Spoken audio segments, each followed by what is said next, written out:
The War of Jenkins' Ear, 1739 to 1748. Imagine losing an ear, and years later, that injury helping to start a war between two of the world's greatest empires. It sounds like something out of a movie, but this remarkable story is real. The conflict became known as the War of Jenkins' Ear, one of the most strangely named wars in history. Yet despite its unusual name, the war was about far more than one man's injury. It was a struggle over trade, power, and control of the seas that would shape the future of the Caribbean and beyond. To understand the war, we must first travel back to the early 1700s.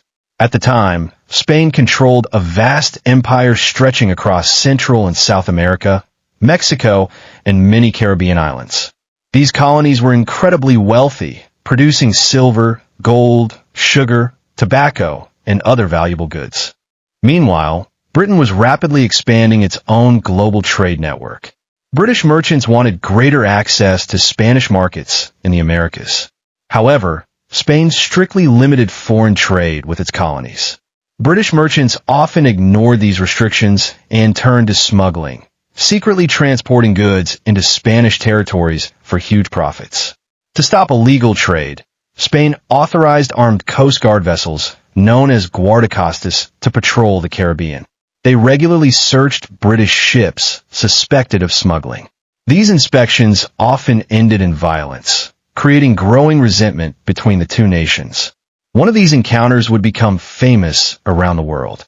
In April 1731, British merchant Captain Robert Jenkins was sailing near Cuba aboard his ship, the Rebecca, when it was intercepted by a Spanish patrol commanded by Captain Juan de Leon Fandino. The Spanish searched Jenkins' vessel, accusing him of illegal trading. During the confrontation, accounts claim that Fandino drew his sword and cut off one of Jenkins' ears. According to popular tradition, the Spanish officer handed the ear back to Jenkins and warned him, "Take this to your king, and tell him I would do the same to him if he were here." Whether those exact words were spoken is still debated by historians, but the story quickly spread among British sailors. Surprisingly, the incident did not immediately lead to war. Britain and Spain continued their uneasy relationship for several years. However, tensions over trade, piracy, and colonial rivalry kept growing. Then, in 1738, Jenkins was called before the British Parliament to describe what had happened.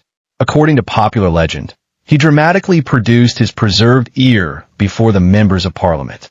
Although historians debate whether the ear itself was actually displayed, the story electrified Britain.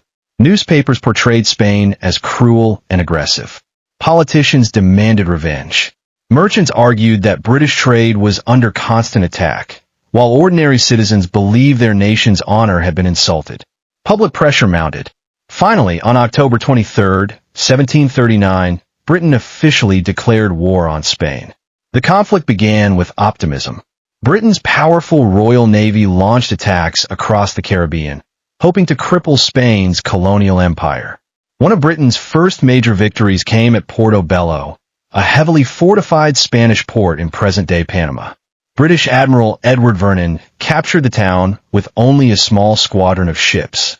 The victory was so celebrated back home that streets, pubs, and even neighborhoods throughout Britain were named Portobello in honor of the success. The famous Portobello Road in London still carries that name today.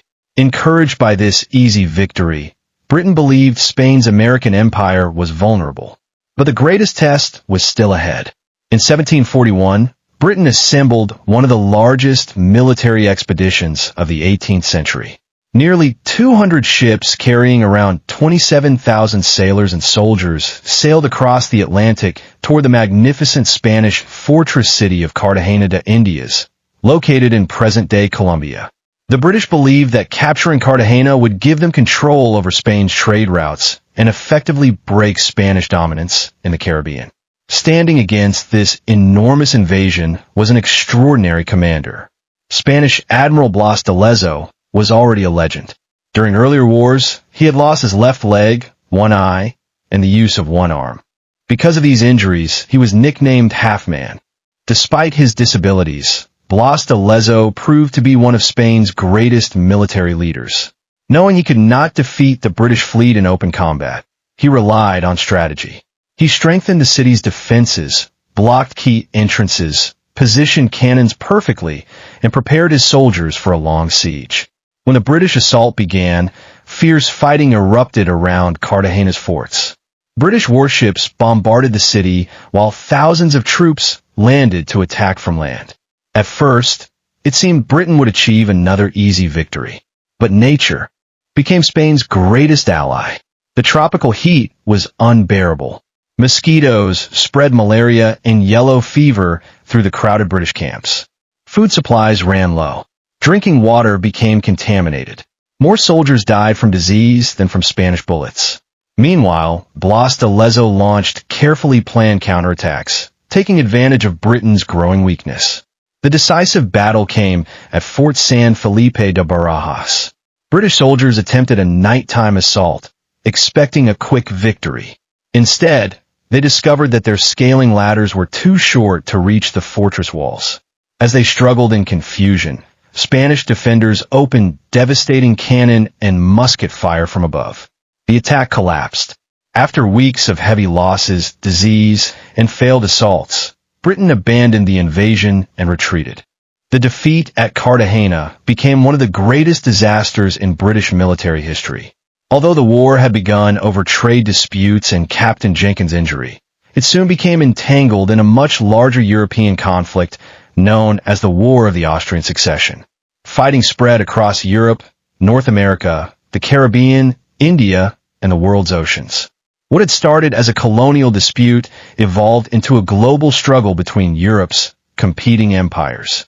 After years of expensive warfare, neither Britain nor Spain achieved a decisive victory.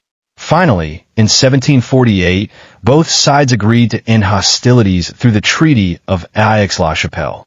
Most conquered territories were returned, and many of the original trade disputes remained unresolved. In many ways, neither side truly won. Today, historians remember the War of Jenkins' Ear not because a single ear caused a war, but because that dramatic story became the perfect symbol of much deeper problems. Economic rivalry, imperial ambition, illegal trade, and the fierce competition for control of the world's oceans. Captain Robert Jenkins' missing ear became one of history's most famous political symbols. Whether or not he actually displayed it before Parliament, the story helped convince a nation to go to war. It remains a remarkable reminder that history is rarely shaped by a single event alone. Sometimes, one unforgettable incident simply becomes the spark that ignites tensions that have been building for years. The War of Jenkins' Ear stands as one of history's strangest conflicts, a war remembered by an unusual name, but driven by the timeless pursuit of power, wealth, and empire.